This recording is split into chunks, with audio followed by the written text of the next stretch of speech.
Hi everybody and welcome to this week's edition of Property Chat. This week we're talking about Section 21 notices. Hi everybody, welcome back. Section 21 notices, well what are they? These are the notices that are typically served by a landlord when they want possession.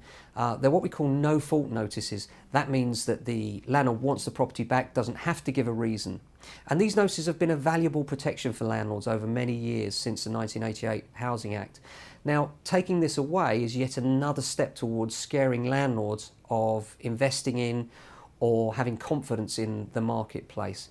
In reality, these no-fault eviction notices will no doubt be replaced by other grounds such as reasons for needing to sell under Section 8, where you can say that you're selling your property and that's the reason for selling. They're taking away the idea that you can serve a notice on a tenant for no reason. When in reality, a landlord could just say they're selling and then serve the notice. So what's the difference? The reality is I don't think there'll be much difference at all. It's just another soundbite that allows the government ministers to say, look how we're tackling the housing crisis. We're taking away Section 21 notices, taking away the power from landlords. And in reality, yeah, we all know that the housing situation is not great for tenants. And I really do feel for tenants that have to move quite often. It's very frustrating, but it's a symptom of where we are in the marketplace.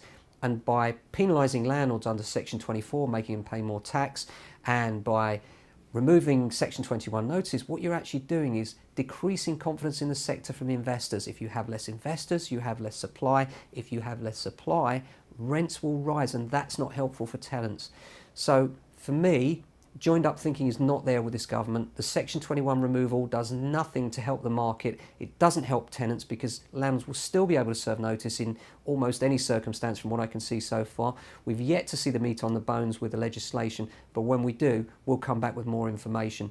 But in my view, this is just another frustrating announcement of sound bites from a government that's incapable of understanding the underlying issues of the assured short hold system. What tenants need is more security, yes, but landlords also need that security. It needs to be equitable. The vast majority of landlords are good, decent people that do their best to provide decent accommodation for their tenants. And the same with tenants. Most tenants are good, decent people, and what they want is a bit of security. They want to know that their children can go to the same school, and why shouldn't they? And there should be legislation in place to help this, but this new rule does nothing to help in either of those circumstances. So therefore, I have to say this is another soundbite. Very frustrating. Excuse the rant this week, but I'm sure you'll understand why if you're a landlord.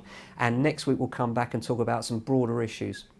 In the meantime, take care. Hope you've had a good week. We'll speak to you after Easter. Take care.